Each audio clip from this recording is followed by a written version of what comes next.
Well, it's great to be here with the mayor-elect. We had a terrific meeting. I want to be clear to everybody that we share a lot in common, our desire to lift up the people of the city of Chicago, to make sure we're addressing the most urgent issues and growing the economy of the city, because that helps grow the economy of the state of Illinois. So job creation and entrepreneurship, small businesses, and making sure that we're creating an avenue for success for everybody in our city. So with that, I'll turn it over to the mayor-elect. Thank you, Governor. And as the governor indicated, that the level of compassion as well as collaboration and the ability to demonstrate competence, these are all dynamics that we share. The city of Chicago, of course, is an amazing place to raise a family and bringing people together. Those who want to see our city divided, today is a very clear day and an indication that those are the politics of old.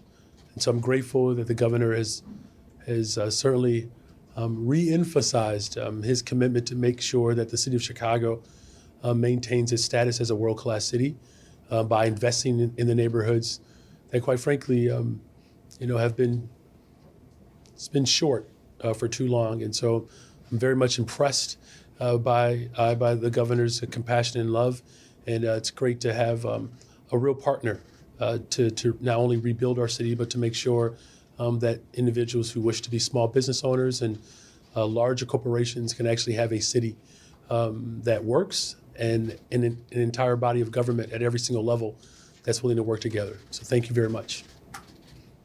Happy to take any questions from members of the media. Governor, was the mayor-elect's tax plan that he campaigned on, was that discussed, and are there any elements of that tax plan you would not support?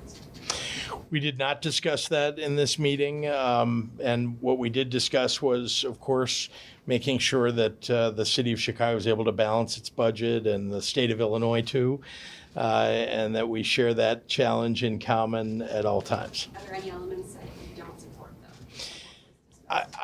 We did not discuss during this meeting. There are things that I've campaigned on that I think we'll have conversations about that the mayor-elect campaigned on. I just would give the one example that I'll give is that obviously what we all want is a thriving financial services economy in the state and the city, and it's been that way. And I have not stood for a transaction tax because I think it would be easy for those companies and servers to move out of the state.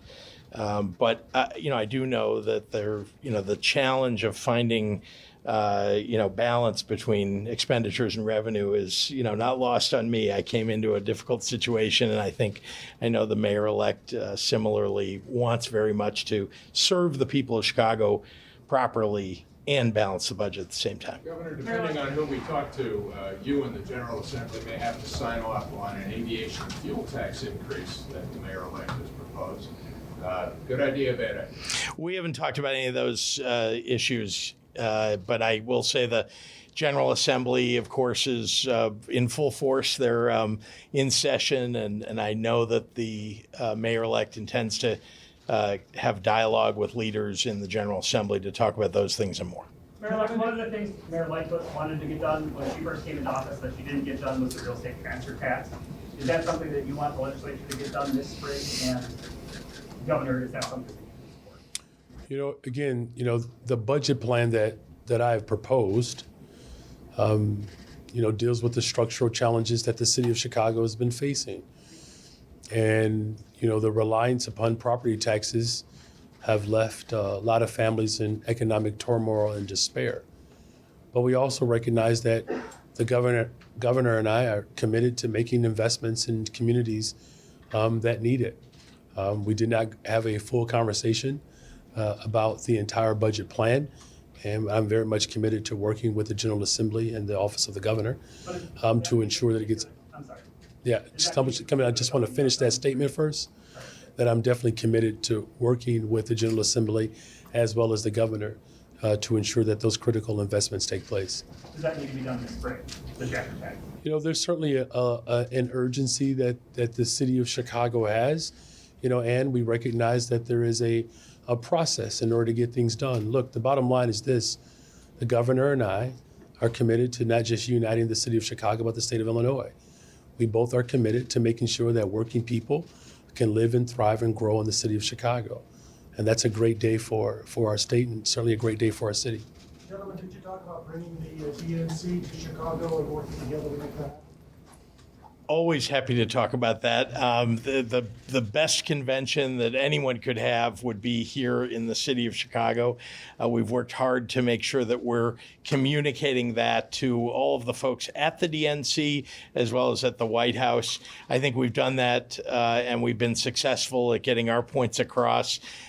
This is the best city in the entire country, and we, in the competitive back and forth between all the cities, Chicago demonstrates that we're a city that's, in a state that's pro-choice and that's stood up for labor rights and for workers, that we're a state that is opposed to assault weapons, and that's not true of some of the other competitor states. Does the election of Mayor-elect Johnson enhance your pitch to the Democrat? Absolutely, and in part because, look, he brings a real excitement to the job, I think, to the people of Chicago, and I think that's being felt in Washington, D.C. We'll do one more. Can you comment on the two state reps that were expelled in Tennessee? I will, and I can. There is a threat to democracy that is occurring all across this nation, and especially in states that are controlled by Republican governors and Republican majority and supermajority legislators. And it is that they do not believe fundamentally that when someone disagrees with them, they still have a right to have a vote on that or have a voice on that, and that it's okay with them to just expel someone from the job that they just got elected to when they disagree with them. That is something that you see in the right-wing talking points of Republicans across this nation. We saw a bit of that kind of dismissal by the right-wing candidates that ran for school board and library board, and some that have run for statewide office in the state of Illinois. So I want you to know that many of us, and especially me, I stand with those two legislators who were expelled, with the legislator who remained, and her comments about why she was able to succeed in remaining.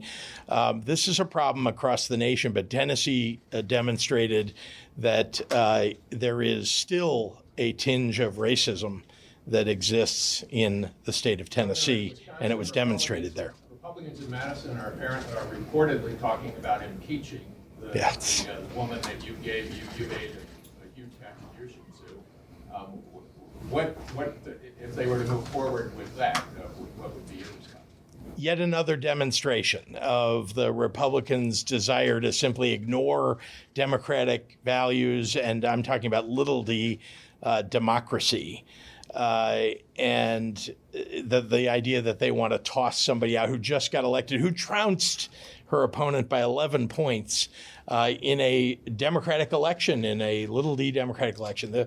I'm not shocked anymore when I hear from Republican leaders that they want to ignore the actual results of an election and promote some big lie. All right, thanks, everyone. Thank you. Thanks for watching, and if you haven't already, please consider subscribing to our channel. And while you're at it, please leave us a comment. Thank you for watching.